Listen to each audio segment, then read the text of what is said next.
మైసూరు మహారాజు తన కూతురికి ఘనంగా పెళ్లి చేశాడు. అత్తారింటికి బహు ఘనంగా పంపించాడు. ఘనంగా పంపించిన 6 నెలలకి మహారాజు కూతురు మొగుడిని విడిచిపెట్టేసి ఇంటికి వచ్చేసింది. అలా ఇంటికి వచ్చినప్పుడు తన ముఖంలో అర్థమైపోయింది ఏదో గొడవైందని చెప్పేసి. తండ్రి ఏమీ మాట్లాడలేదట. తనంతట తనే వచ్చి తన కష్టం నాకు చెప్పుకుంటదిలే అని చెప్పేసి తను కాస్త ప్రశాంతంగా ఉండనిచ్చాడు. 3-4 రోజులు అయిపోయిన తర్వాత కూతురు వచ్చి, నాన్న నేను వచ్చేసా, ఇంకెప్పుడు వెళ్ళను, నేను తేల్చేసి వచ్చేసా, గొడవ కూడా వచ్చేసా. మహారాజు అండి తిరిగి వచ్చేసిన కూతురుకి ఏ లోటు లేకుండా తాను చూసుకోగలడు. మహారాజు అన్నమాట ఏంటి తెలుసా అండి? అమ్మా, ఒకసారి వివాహమైన తర్వాత నువ్వు నీ భర్తతో పాటు వెళ్ళిపోయిన తర్వాత నాన్నకు నీ ఇవ్వగలిగిన ఘనత గాని గౌరవం గాని ఏదైనా ఉంది అని అంటే నువ్వు నీ భర్తతో తిరిగి వస్తేనే ఈ ఇంటికి గౌరవం, ఘనత.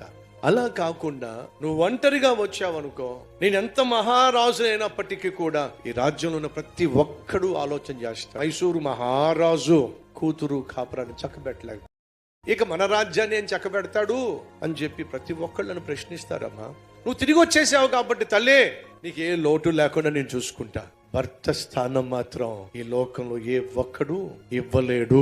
భర్త స్థానాన్ని కేవలం భర్త మాత్రమే భర్తీ చేయగలడు. అమ్మా, ఆ స్థానాన్ని మాత్రం ఎవడు భర్తీ చేయలేడు. అన్న తండ్రిగా నేను కూడా ఆ స్థానానికి ప్రత్యామ్నాయం చూడలేనమ్మా. ఒకవేళ నువ్వు గాని నన్ను గౌరవిస్తున్నట్లయితే, నన్ను ఘనపరచాలని ఆశపడుతున్నట్లయితే, నెక్స్ట్ టైం నువ్వు వచ్చినప్పుడు ఫ్యామిలీగా రా తల్లి. అదే నీకు ఆశీర్వాదం, ఈ రాజ్యానికి ఆనందం. మరుసటి రోజు రానే వచ్చిందండి. భోజనం దగ్గర తను కూర్చున్నాడు. కూతురు కనిపించలా. అడిగాడు, ఆ కుమార్తె ఎక్కడా?